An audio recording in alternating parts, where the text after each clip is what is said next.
The new LinkedIn Hiring Pro can't undo your last hire. The human postponer. They were the master of one phrase. I'll circle back on that. But 3 months later, you were the one doing all their work and wondering how big that circle is.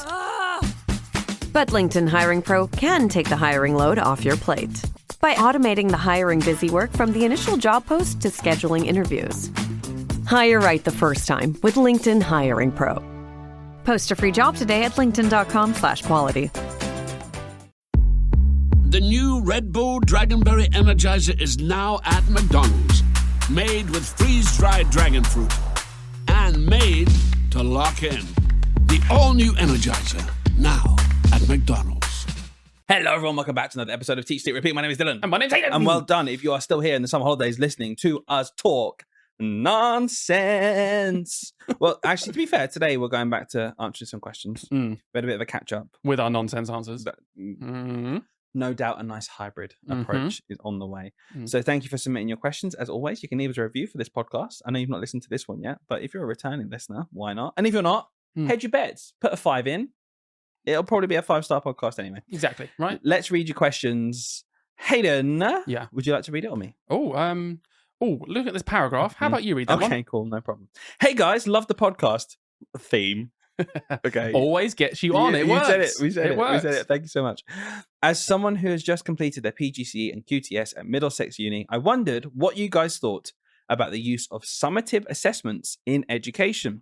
For our year, Middlesex Uni scrapped the usual 5,000 plus word essay requirements for a portfolio, which included a shorter 1,250 word essay and a 12-minute recorded presentation, partly to combat AI, but also to help neurodivergent and less academically articulate people still be able to demonstrate the knowledge needed for the qualification. Is there scope for this to be implemented in schools where we could have less summative final exams? I think you mean fewer. Not to be too academically articulate or anything. Fewer summative final exams, but put pressure on schools, pupils, parents, leadership, etc., and shift to a more oracy-focused presentations across the year.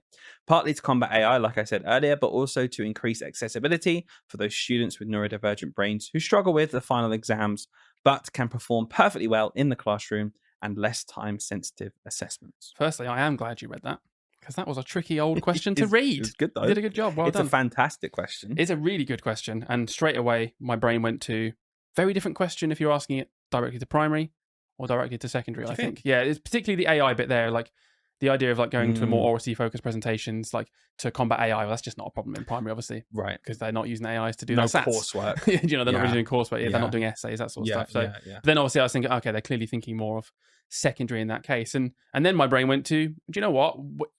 Even my experience at secondary school, I remember thinking a lot of the time, oh man, I'm really good at doing this practical thing, but I'm not very good at doing the written essays. I wish I didn't have to do that part. So it's clearly a thing, and has been a thing long before AI as well. I just think AI has probably exacerbated. Is that the right word? I don't know what your sentence is. It's probably exaggerated, is what I meant to say. The problem with. They mean that's exacerbated is fine. Yeah, I think it is, isn't it? Don't know why I doubt myself. Shouldn't never doubt yourself. You might have needed AI to figure out if that's the right word. Yeah. Straight onto Claude. But anyway, yes, that's kind of where my brain's at as just like a baseline. What's your sort of gut reaction to this question? I like the thing it's focusing here on. You're not academically articulate, but you've still got the knowledge. That's the key, right? What we're saying here is, and I agree with this, by the way, I like this move because I know plenty of people who absolutely have the knowledge and understanding that to me is equal to someone else who has the same knowledge and understanding, but the person I noticed initially didn't get those qualifications because of these barriers to how it's assessed. How we assess knowledge is quite rigid. Yeah, we're assessing knowledge on that 5,000 plus word essay. We're assessing knowledge on that very time constrained test style exam, and that's one way to test it for sure. Absolutely, but is it the be all and end all? No. Like if I look at the SATs paper, for example, I'm thinking my primary head now. Yep. If I'm trying to make a comparison here, to me, there makes genuinely no sense having a timer on the reading comprehension test. Like I really don't think that is the be all and end all to have or not. Right. So if a child really understands a question, but they spend, minute 47 to 50 doing it, where actually it would have stopped earlier in the timer beforehand. Right. They're still showing an understanding of how to do it. That level of pace to me isn't an indicator of how good they are at reading comprehension or not. Okay. So all I would say to that is it's kind of the same ballpark there where I think we can be more understanding of how different people can show their understanding and knowledge. We're not lowering the bar of what you understand, but I think we can spread out how we assess this, just like these people have, to actually get a good understanding of, do you know what, actually, you do have just as good an understanding of this as the next person. It's just that you genuinely aren't very good at doing the timed assessment, but you are way better in class day to day than this other person. It doesn't mean you're better or worse than them. It just means you have different strengths. But fundamentally, I can assess that you both have quite similar knowledge and should both be deserving of a certain qualification to show that. So it boils down to what we value and what we measure. Like because the reading comprehension. Just push it back. I don't agree with that. You said what we value and measure. I think we value and measuring the same thing. So we value the same thing here. It's the way we do it. Well, yes, I guess that's kind of what I mean. Let me explain. Like with your reading comprehension example, you say, okay, we could take away the timer, but there would be some people who say, well, I value the time spent because I do actually think that is part of how well you can comprehend something, because the speed of which you comprehend something, to me, I'm not saying me, I'm being the person, is part of how well you've comprehended it. That's fine, but then there's also, you got to think around the other. Someone who's quicker is getting more of a leg up, even if they don't have as deep an understanding. Imagine someone would get full marks on that test, but only get 2/3 of the way through it. Yeah. So in the test that we currently have, they're getting 66%. Someone else gets 75%, only knows 3/4 of the answers, but is quicker. That person gets 75% on their test. When we look at the answer, when we look at how we're testing it based on what currently is, one person got 66% and one person got 75%. Yeah. What is that really? It's not really showing us much at all. The person who got 66% could answer every single question accurately. Yeah. The person who got 75% was just quicker. So it's being weighted like unfairly, in my opinion, to that pace element. Like if I'm looking at how well someone has understanding of reading comprehension, pace comes into it, but not more than actually being able to answer the question accurately. So I guess my point there is that sure, there'll be some people who say pace is important, absolutely, but it's currently weighted way too far in one direction. I agree. That person who has literally 100% knowledge of the understanding of the word meaning, of the understanding of the inference, of the understanding of the retrieval, but lacks pace, has way more of an overall understanding and a higher level of, in my opinion, ability at reading comprehension than the person who's running at 75%, but it's just quick. Yeah, no, I totally agree. At first you said you don't think we need to measure the time at all. I guess my base feeling was for a test. I think it's put on too much of a pedestal. I do still think there is some element of timing that could, still has some relevance. I'd flip it, is what I'm saying. Yeah, make that way less. I just flip it in terms of you can't kind of have a timer or not. So if you have to choose between having a timer or not, I'd flip it. I'd rather understand what someone gets. Yeah, sure. You could just like double the time, so it's like. Yeah, but you double the time, you're doing the same thing. Yeah. All you're doing by not having a timer, I'm just saying give everyone a chance to answer all the questions. Yeah. Doubling the time is still just doing that, but just putting a cap on it that makes you sound like you still got a cap when really you don't. Yeah, I agree. It would avoid the rubbish outcome, which is in your analogy of saying, the person that got 66% is worse at comprehension. Right. Because that realistically is the only outcome that people actually say, isn't it? We say, that kid is worse at comprehension than that kid, because 66% is lower than 75. Precisely. And when that is the outcome, then it's clearly very flawed. The new LinkedIn Hiring Pro can't undo your last hire, the no-show. Who set you back because they didn't show up on day one, or day two, or ever again. And now your product launch is delayed because you're talking to alien abduction podcasters to track them down. But LinkedIn Hiring Pro can help make sure your next hire sticks. In fact, businesses who use LinkedIn are 24% less likely to reopen a role in the next 12 months. Hire right the first time with LinkedIn Hiring Pro. Post a free job today at linkedin.com/quality. The new Red Bull Dragonberry Energizer is now at McDonald's. Made with freeze-dried dragon fruit. And made to lock in. The all-new Energizer, now at McDonald's. Precisely. So I'm just saying the pace thing is so low, but it's so important in the way we currently do things. I'm putting it back to what this person said here. I think we can gauge someone's understanding of something and level of intelligence in a certain subject and academia in way better ways than we currently do. Yeah. And I guess that's the point I'm making. We're not what we're testing isn't different. We're testing the same thing. I want to know how good. I just think that we can definitely go down ways. Oh, it's just so woke. Oh, why can't you just do an exam? Just get over yourself. Yeah. Like I personally was really exams really benefited me. Really benefited me because I could cram. I could cram for a day before, know everything in my head, go into an exam right quickly and coherently. I can form an argument very quickly in my head and write it down. Okay. There are people who worked 10 times harder than me, had a much deeper breadth of understanding of what we were talking about, especially my history degree. Yeah. Whose coursework was way better than mine, because they put in loads of effort and read 10 times as many books as I did for their dissertation and went into way more detail. And it was a fantastic piece of work. But I smashed them on the test because I could really, really cram and put a coherent argument across in a short amount of time. That is obviously a skill.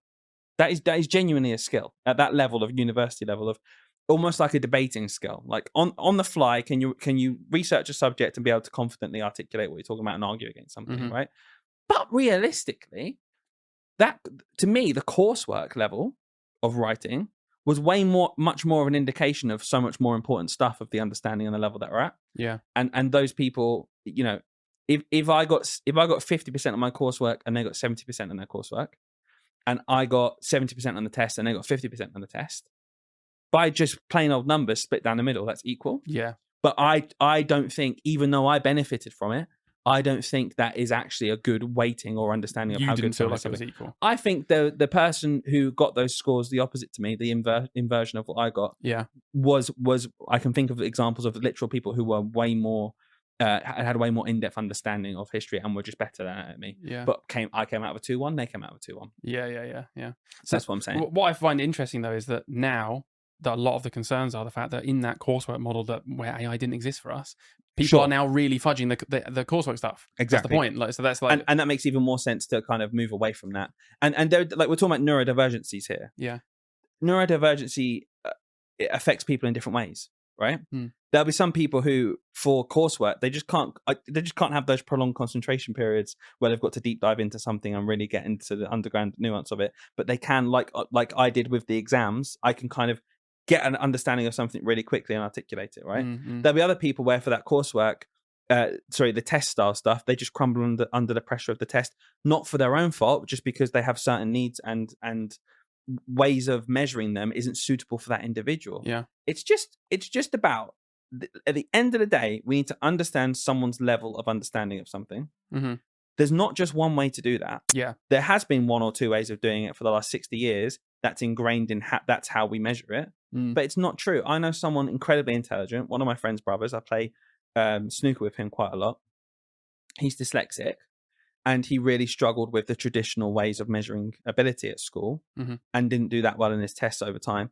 Is not less intelligent than me, because I could do tests and bits and bobs like that. There would be other ways of measuring his intelligence, which might be sat down chatting to him about it for 10 minutes, and you certainly realize very quickly, wow, he's got an amazing understanding. Yeah. Can't write an essay though.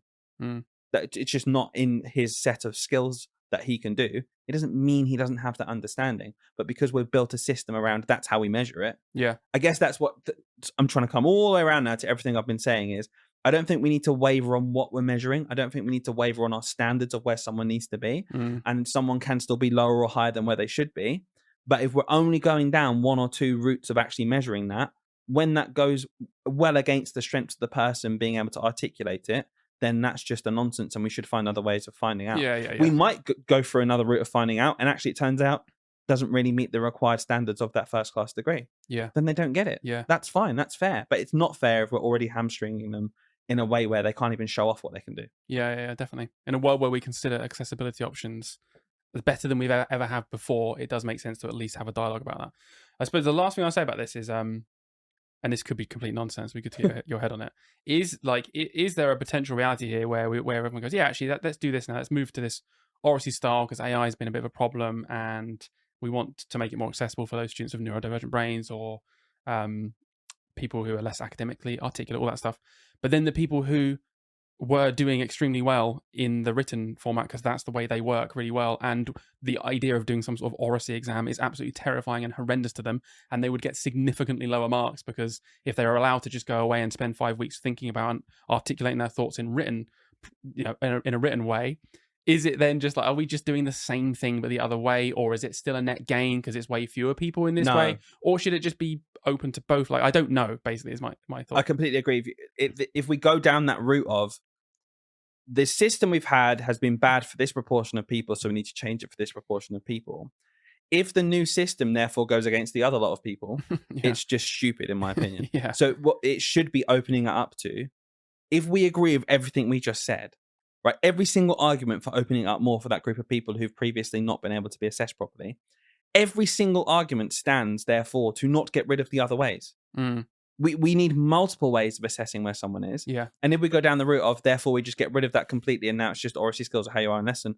Oh my gosh, now there's someone who's really introverted, incredibly intelligent, deeply academic, but really introverted and doesn't have those oracy skills.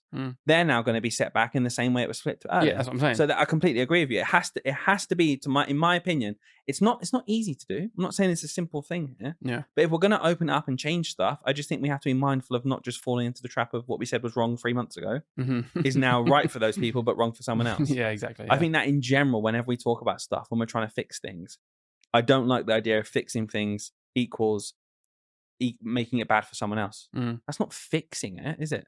That's just shifting the blame again and then waiting another 5 to 10 years before we go, well, we've been used to this for 10 years and it's been making these people bad for 10 years. Yeah. Always going to keep just like that. That's where the whole, education system of we're focusing on this now. Wait, didn't we do this 15 years ago? Yeah, the cyclical nature. Yeah, because we had to go to something else, which was a problem for a bit. And in doing that, we made the thing that was solved. Actually, now that's a problem again. Yeah. Or we found this other new problem. It's a triangle now. It's a constant cycle of you can never, it feels like we can never accommodate everybody. I think your point's absolutely spot on. Is the issue of becoming blinkered by solving an issue. Is that issue solved? Yes, therefore it's good. That's not always true. Yeah. The issue can be solved. Exactly. Yeah, okay. Yeah, it's a hard one. There's clearly a reason it's not being solved. And I think AI has just really just brought it to the forefront of people's minds. This age-old problem really of like how can we make this assessment accessible and fair for everybody while still managing this high standard of academia because it's a university and there are just bars. So it's a very hard question. Thank you for writing that in there because that was a really long question, but it was really deep and like it made me think a lot. So. Should we move on to the next question? Yeah. Okay, this one says, have you considered having a guest on?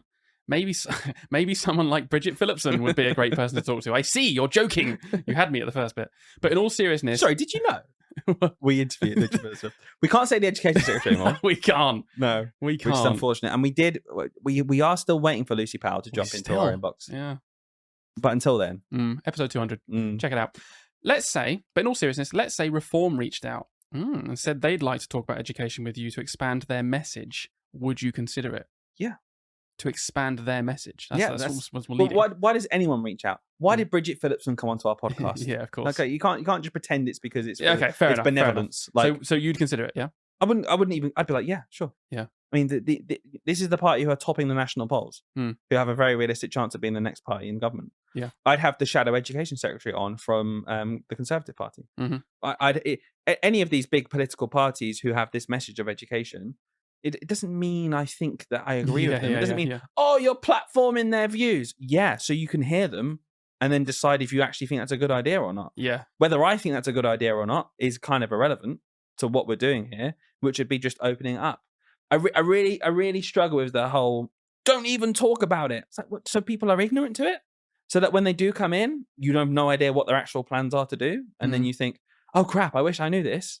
Yeah, but you were too busy telling everyone not to platform these people. Yeah, not to listen to them. So, yeah, absolutely, I'd have Reform. Swella Braverman, I think, is the education person for Reform. She used to be Conservative. She'd be fantastic to talk to because we talked through, you were part of the Conservative Party who did all these decisions whilst they were in government. You've decided to leave the Conservative Party now. So did you think was it always bad or was it just good when you were there and then bad as soon as you left and then you left and you went to Reform and they were good now? What are your plans for education in the future? We've heard, I've done videos on what Richard Tice has had to say about SEND and things like that. In my opinion, some of the things they've said are outrageous. Yeah. Cool. Come on here and talk about it. And then, do you know what I can do? Ask you directly about it. Yeah. So I think it's a good thing because we can hold them to account. One of the biggest pieces of feedback we got from the Bridget interview was you were asking good questions, you held it to account, you repeated yourself, and you made good points, as in like you asked the right questions. We can do the same for anyone. If they think they're going to be in charge of education in this country, hell yeah, hold them to account. I'm not going to pussyfoot around it and hope they don't talk to anyone before they get into power. And then we think, oh crap, they're doing all this stuff, which I don't think is right, or I do think, whatever it might be. Let's talk about it beforehand. That's what democracy is, in my opinion.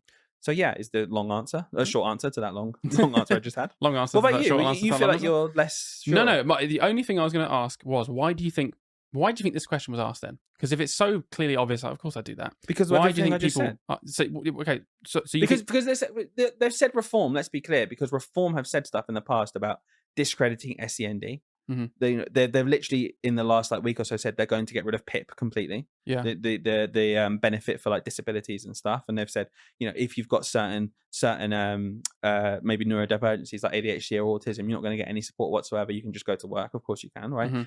They are very much points of view that people say are disgusting, or I don't agree with that completely. This is ridiculous what you're doing. Richard Tice said that the sight of children in ear defenders in school is insane. This kind of language and the things they say are very, very emotionally triggering for people for very, very right reasons, in my opinion. So when people hear them say that, and then in the next breath, maybe it was this week on Teach, See, Repeat, the Reform spokesman. I can there would definitely be some people who say, "What? How can you possibly associate yourself with them?" Yeah. In my opinion, and which is what I just explained then, I don't think that would be a problem. But the reason this question has been asked is because of that. It's because it would be a problem for some people. It would be a problem for a lot of people. Yeah, and I guess their legitimate worry is that even if we intended to be unbiased or even biased towards the opposition, or challenging them on the podcast, their worry would be they're going to find a clip somewhere where they can use our platform to get a bigger reach out there where they actually look quite good. Maybe we ask them a reasonable question. That's up to them. And they give a reasonable answer. And then people come to us and say, why on earth have you given them a platform where they can expand their view? And if it's reasonable, it's reasonable. Yeah. If it's reasonable, why you're angry? Well, I guess because it might be a microcosm of what they actually think. And they just pick the one bit to purposely manipulate people, trick them into thinking, we're all right, but they're not. They could do that now. And this is where our line of questioning, I'd back ourselves to probably question them and hold them accountable to what they said. Yeah. And we'd put our own rules out, just like we did with the government. We're already in charge. Yeah. I think it's, to me, it's obvious that you'd talk to them. Because I think, when people have views that you think are so anti, what you think are acceptable, I think it's quite easy to tie them into knots. Yeah. And then you put the thing out there and you're like, well, look, you think that. I'd have Michael Gove on. We literally emailed. Yeah, I know. We did. We were like, come on, let's talk about it. You've done all this stuff. Yeah. You're not widely loved by the education community. Come on. Do people say, but he might make himself look good? Maybe. Yeah. But also we get a chance to talk to him about why he made the changes he did, which have had a certain impact on people, and why people think that it was negative or why people think it was positive. Yeah. Not sure many people do. Some do. But yeah, to answer your question, by the way, as well, to be really clear, I think exactly what you think. And my gut reaction was like, of course I'd have them on. But just the very fact that someone asked this question made me then think, am I missing something? Is there a reason I should be thinking deeper about this as to whether I should have a Reform candidate on? But I don't think there is. In general, right? Okay, so here you go. Okay, think about, you've heard about the Restore Party of Rupert Lowe. Yeah. It's way more like ethno-nationalist, way more right-wing. Okay? If their person who they're saying is representing them for education said to us, can we come on your podcast please and chat, I would be more hesitant. Really? Yeah, this is the point. Explain why. This is the point. I'd be more hesitant because there does come a point where someone crosses a line, in my opinion, of being so abhorrent that I think to myself, cool, that outweighs now everything I explained why, for example, I'd have the Reform candidate. Right. That line for people is different. And this is why it's a question. Right, that line for people comes before reform, right? Yeah. So that's why it's a question. For me, I would still have them on. Yeah. Doesn't mean I don't think it's coming closer or there's a balance or my own personal opinions, whatever. And I'm going to go to the complete think of the worst person you can think of in the world ever. And they said, can I come on your podcast, please, to talk about education? I'd say no. Yeah. Right? So, and if Reform said, Suella Braverman wants to come on, she's our spokesperson for education, I'd say yes. Somewhere between there's my line. Yeah, of course. Do you think a huge part of that is what you said right at the start, which is the fact that also Reform do have a genuine pop at getting into power next time? Restore realistically don't. Completely. So I'm like, that's also, there is that to me is probably is like a huge defining factor of, for sure, we almost owe it to people to be like, these people have a good chance of getting in power. We should probably just in case at least talk about their let's be thoughts. real right now. You're talking about chance of being in power and stuff, right? Yeah. Kent County Council is led by Reform. Reform run Kent County Council. Yeah. They've already got a say in what's going on in schools. It's already happening now. So would you just not talk to them? Of course I would. Of course I would talk to them. Yeah. They're doing it. Yeah. My kids are about to go into that school. Literally. It couldn't be more personal. Exactly. And they're in charge of it. It's like, yes. So yeah, to answer that question, the line is there for everyone. I understand why the line's different for people. Because there'll be some people who've listened to what like Richard Tice said about SEND children, or what Nigel Farage said about SEND people, who go, that to me is like, cool, that's a red flag. No, that's a red line now. I'm not even getting. And I'd be like, that's fine for you. But you can't. I think it's hard to project. Here's your report. Oh, thanks, Jane. I wish I could hire someone just like you. Try LinkedIn Hiring Pro. It's more than a job board. It's like the recruiter you always wished you had. Hiring Pro uses real-time insights to match your role to LinkedIn's unique network of professionals and delivers a short list of best fit candidates. You'll spend less time sorting applicants and more time talking to the right people. Let's do it. You're irreplaceable, Jane, but another you would be great. Hire right the first time. Post your job for free on LinkedIn today at linkedin.com/quality. The new Red Bull Dragonberry Energizer is now at McDonald's. Made with freeze-dried dragon fruit. And made to lock in. The all-new Energizer, now at McDonald's. Get that onto us. Yeah, it's true. It's true, but they will, like you said, they will project it. Of course they will. And we just have to pick our own line, like you said. So yeah, I would do it. I'd have... No, I think it was good justifications for it. Yeah. I think if someone listened through all of that justification that was potentially annoyed, I would be surprised if they came out of that being like, yeah, I still think you're wrong. I still think They're what allowed you're to doing still is think terrible. we're wrong. No, but I don't think they'd still be as angry. I think you could respect what you just said and be like, okay, if for that reason, in terms of the power thing, and I can understand why you would obviously talk to that person. I just don't personally really want to listen to them. Fine. Then, well, two things. One, don't, then. And two, we've not got them on anyway. So. Yeah, exactly. And third thing, leave a review before you do anything. Yeah. Leave a review now before the Guess You Don't Want comes on, which isn't happening anyway. Oh, hilarious. Right. Go on. This episode is brought to you by Mathszoo. Here's the daily reality for most primary school teachers. You want your class doing focused arithmetic practice every single day. But finding the exact arithmetic questions at the right year group level, at the exact right small step, eats into time you simply don't have. You end up cobbling sheets together, photocopying old ones, or rewriting questions on the board. So we built something to fix that, and it's completely free for school staff to use. It's the Mathszoo worksheet generator, where we have mapped out every single small step for arithmetic from year 1 all the way up to year 6. Click into any topic, drill down into a specific small step, and generate as many questions as you want. And no, it's not AI. And because it's so granular, you can plug exact gaps, exchanging across different digits, adding fractions with different denominators, or denominators that are the same. It's all there. Choose however many questions you'd like, print the worksheet off for your class to complete, or simply snip it onto your whiteboard for daily arithmetic practice. The whole thing takes seconds, and like I said, completely free for school staff. Just click the link in the description below and get using it with your class tomorrow. Next up, not a question, but... Here's a Q&A. Let's scrap that one. Statement and answer.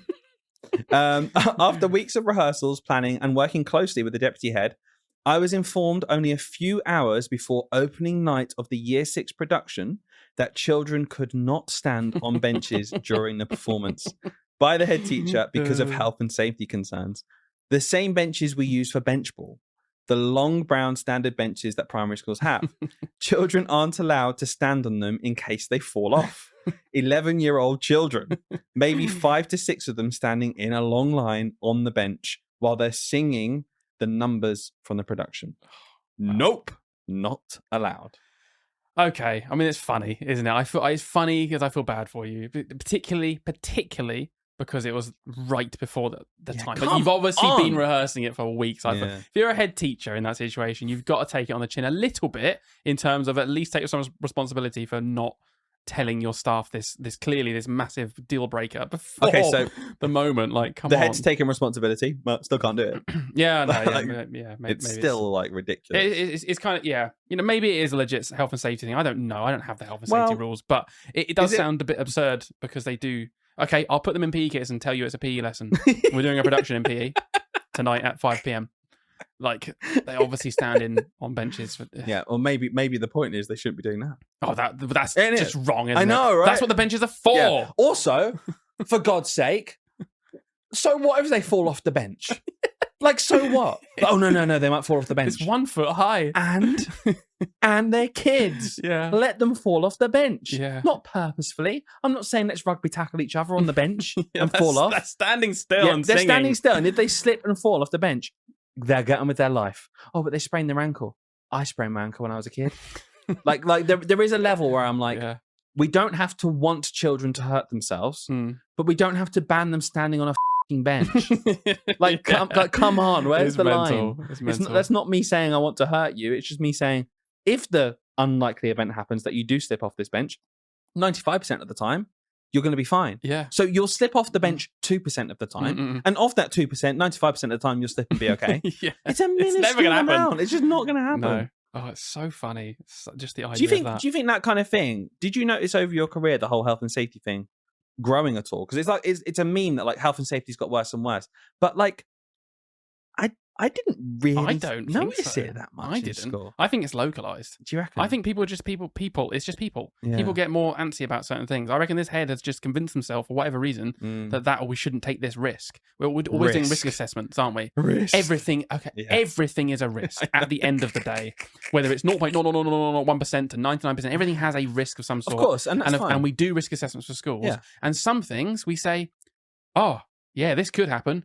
But it's a low enough risk that we're going to risk it. Yeah, that's the point of a risk assessment. Otherwise, you wouldn't. If everything was a risk, we wouldn't be a risk assessment. We Nothing do could anything. happen ever. Yeah, you shouldn't do anything. They can't walk to the church for this thing because there's a curb, and if they fall off the curb, which is half a foot high, right, they could sprain their ankle. They could. Yeah, and we're like, yeah. To me, that's the same bracket of what you're saying here. Yeah. It's the same bracket. So of course we do. We'll just be careful. Yeah. We'll just be careful because they're 10.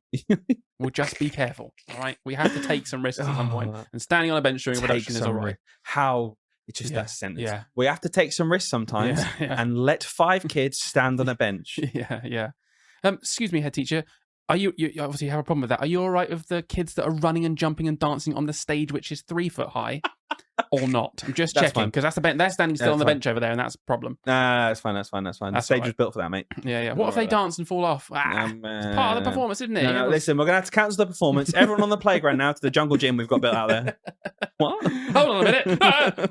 Yeah, it's ridiculous. To answer your not question. Yeah, I do think that's you can't answer a question. I think that's worthy of being like of eye rolling, especially like I said, the day before. Like, get a grip. We've put 5 weeks into this performance now. Could you have come by at some other point if you have that high like intense health and safety risks? I think if I was that kind of a teacher, I would have checked on the performance within the 6 weeks before. Genuinely, if I was that concerned about the minimal risks like that. Anyway, just do it anyway. Do it anyway. Yeah, you're gonna do it anyway. I just hope a kid doesn't fall off and be that 2%. Yeah, because then you're really screwed. They'll just play this at like the tribunal. It's like these guys' fault. They said the percentage was low. We pulled percentages out of our arseholes. Okay, we just made that up.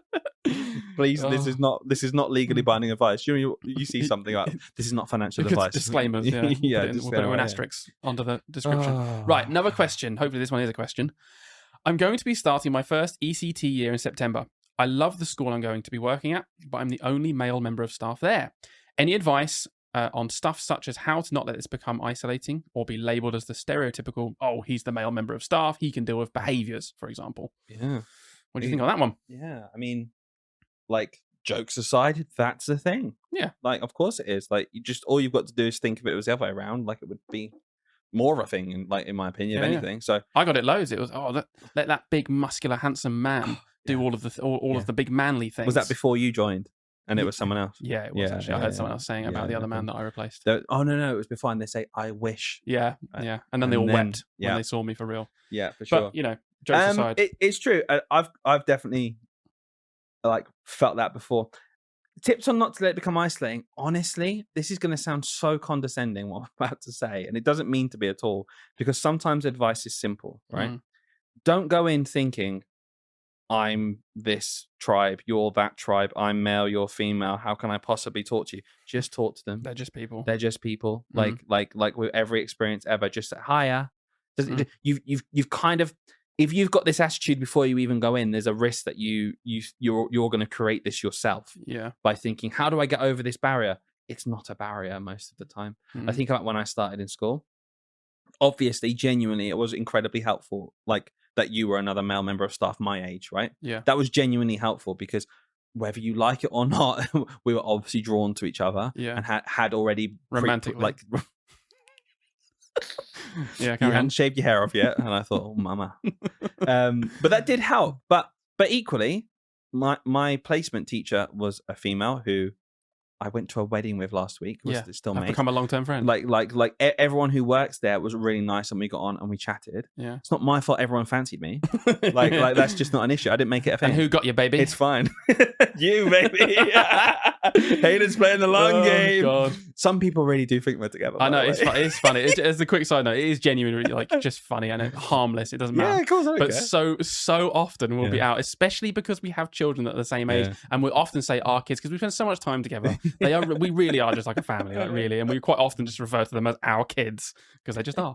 And it is just so funny that people just make that assution, and we'll say things like just so they know, we'll just say things like, yes, our children respectively at home with our girlfriends, just so they know, because otherwise people get awkward and they start going down a line of conversation thinking we're together, and then they awkwardly find out we're not, and it's like. Oh. We've had comments before saying, it's so nice to see you two guys. Yeah, we did. We did, didn't we? What was it? It was like championing LGBTQ. They just assume we're together. But so you know funny. what? I like it, though. I like it because I don't care, and I think it's good in terms of, like, it's normal and thought, like, I like the fact people think, this sounds ridiculous, but I like the fact people just assume it in terms of it's just normal. Yeah. Hopefully it's 100%. Just normal. Well, it circles me back around to this because I have always grown up with a nice, like a group of friends, and a lot of them have been girls. Yeah. So I've always grown up with friends that are women, and I've realized later in life that a lot of boys don't, which is really quite sad. Yeah. And I know you grew up with like groups of friends with girls and boys as well, so we're in the same sort of situation. And it did help then going into work in a female-dominated profession. You were just thinking it's not. This didn't exist in my mind. This question here did not even enter my mind when I started work. When I started at my first school, I did, fun enough, happen to be the only male teacher of 16 teachers in that school. Yeah. There were other male staff. There was a couple of male TAs and in senior leadership as well. But I was the only male teacher. And I did go, I did sort of notice that. Yes. But it didn't bother me in any way. And it didn't restrict me from having just genuine, real friendships and companionships across the school. And I didn't feel really much of the stereotypical stuff either. Over my career, I did notice a few things of like a few people out of hundreds who are a little bit, stereotypical and would assume certain things of you because you're a man. But on the whole, really, it didn't really affect me. And just again, just being realistic. And I'm so glad our audience are far more normal than some people. But like online, you'll see people say things like, oh, it's just negative discrimination the other way. Men have it just as bad. No, they don't. The other way around, if it was one female in a male-dominated space, they would find it much harder than one male in a female-dominated space. On average. Of course. Like, if you've not got the level of nuance to understand that's just a fact, then like, f*** off. Like, honestly, it's just so obviously true that men have it easier, right? It's okay to say, and it's just true. Oh no, the male stereotype that I'm lazy and I have to do less work has come in. Oh no, we won't give it to him because men can't do three things at once. Oh no, I guess I won't do that work then because I can't. I'm a man. I can't. And it's like, okay, men have to wear more uncomfortable clothing sometimes in heat waves. Yeah, true, that's right. It's a problem, and it doesn't. What I'm saying doesn't mean they don't have problems and we shouldn't try and fix them. Yeah, but like, just a bit of. Understand. I don't know. It just winds me up a little bit. You have presented me with a perfect segue. You realise from what you just said. Well, okay. I like that. I'm very quickly just going to finish this because I do want to make this point. Hurry up. The person asking this question, I also don't want to dismiss it because the last 10 minutes have been like, well, me and you didn't think that. So that's true. That's true. Okay. That's a good point. So what I want to come back round to is absolutely, I really do genuinely understand it because. You are thinking of something that will be true. You will be the only member of staff. So my advice to you is to genuinely, just honestly, and this is where I said earlier, it's going to sound condescending. It's just a person. Just talk to them. It's just a person. Say hi, how you doing? Like it sounds stupid, but just chat to them as if you would chat to anyone, right?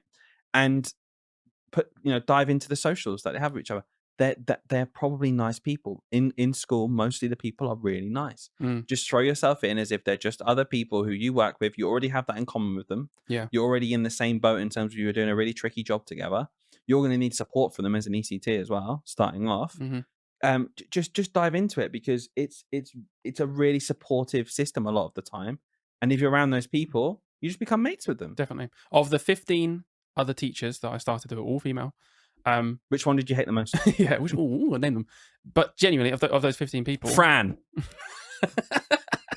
No, we love Fran. There were obviously some of them who I got on extremely well with. There were some that just sort of remained as colleagues, but I was friendly. There were some people I didn't really like. Yeah. And there were even 1 or 2 people who went down the sort of, oh, they're just sort of stereotyping me kind of route. It wasn't everyone. It wasn't, and really, the gender didn't really matter. Other than that last one of the stereotyping thing, for the vast majority of people, the gender had nothing to do with how I interact with these people. Yeah. It was just genuine human interaction, and some of them became good friends, some of them didn't, and it didn't matter if they were women or men. And then someone else worked in the school who ended up being your girlfriend. Yes, and likewise for you. we both met. You're not my girlfriend. What? Very good, very good. Anyway, right. Will you marry me? Is it? Wow. Oh. Lauren will be very Sorry, jealous. I meant none of that. No, it's not embarrassing at all. Anyway, the segue that I was talking about, which isn't really a segue now because it's been 3 minutes. We couldn't move on from not letting this person understand. No, it's fair enough. It's fair enough. You just had to hear us. Right, hurry propose. up, will you, for f***'s sake.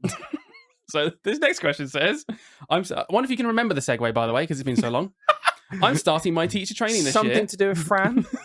No, further back, baby. Okay. I'm starting my something to do with something to do with maybe like interrupt me again. Changing like the PGCE. Is that the segue? No, yeah, just you know the question, mate. Okay. I'm starting my teacher training this year, but not sure what sort of clothes to wear. What sort of podcast guest to get on? No, I've just said it. Clothes to wear. Sorry. I actually said it before you said that, so you know it's this. Sorry. On placement as a male trainee teacher, because obviously it's so bad talking about for men again. So bad for men. Honestly. Yeah, it's very bad. Honestly, what do you think we are?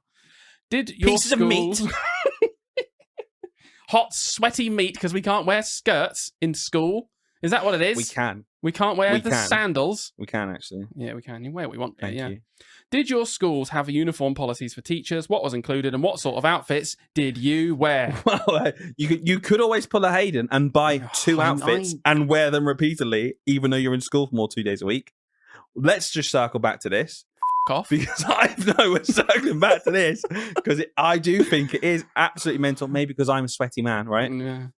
You would wear the same shirt 2 or 3 days in a row. Not 3. I think it was. It was never Hayden. 3. Hayden. It was never 3. Okay, all right. I'm willing to concede I that. sometimes wore the same shirt twice earlier on in my career before I became a sweaty mess. Stop. By sometimes, do you mean literally every week? Yes. Okay. But not I didn't wear every shirt twice is what I meant by sometimes. Oh, right, okay. I would assess the situation. If I had a very, stagnant day where I wasn't really doing much movement and lazy teacher, feet up, maybe it's PPA or something, and I would get home and I'd take my shirt straight off and I'd just think, I need to wear another one? You didn't even do your own washing at that point. Well, exactly. That's why I felt bad. At that point, yeah. You felt bad enough that you wouldn't do your own washing. Yeah. But, I'll save her a shirt. Yeah, if I'm not going to do my own washing, I can at least be cautious with the clothing I wear. Okay. But anyway, I did get to the point where I got, I just got older and less healthy and more sweaty where I couldn't do that any day. So for the last few years. Sweat linked to health. I must be. Looking at you, I'd say so. The new LinkedIn Hiring Pro can't undo your last hire. The human postponer. They were the master of one phrase. I'll circle back on that. But 3 months later, you were the one doing all their work and wondering how big that circle is. But LinkedIn Hiring Pro can take the hiring load off your plate by automating the hiring busy work from the initial job post to scheduling interviews. Hire right the first time with LinkedIn Hiring Pro. Post a free job today at linkedin.com/quality. The new Red Bull Dragonberry Energizer is now at McDonald's. Made with freeze-dried dragon fruit. And made to lock in. The all-new Energizer, now at McDonald's. Yeah, anyway. I definitely got way more casual than you more quickly. You did. I was just stuck in a rut. I had 2 pairs of chinos. You wore a tie until like 2023. I did wear a tie for a long time. 2 pairs of blue chinos, brown belt, brown shoes. I had 3 shirts because I worked 3 days a week at this point, and I cycled through the 3. They got washed, and then the next week, same 3, same 3. So I had 3 shirts. That was it. I've got to come to your brown shoes. Go on, because there were kids. Do you remember? they what? Something happened where someone, like when they have to describe you, like what's the first thing that comes to your mind? So for me, it was pen behind my ear, sleeves rolled up, right? Yeah. For you, it was those brown shoes that are off brown because they're so old. They lose their brown. Yeah. Sounds about right.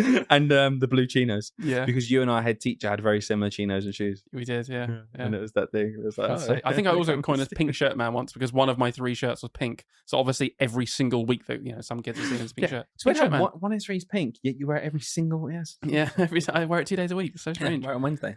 Yeah. So I'm not sure I'm best to answer this question on advice. But your school will have a policy. Yeah. It's worth looking at, but it's also worth just pushing your luck because you're an adult. And I do really think as a professional, you can kind of normally just decide what you're wearing yourself. And I think it's quite archaic to have these ridiculous draconian rules. So if you are in a school with draconian rules, I would just personally push back. But I'm that kind of person. No, you should stay in line. You're a wokey. You just want to wear whatever you want.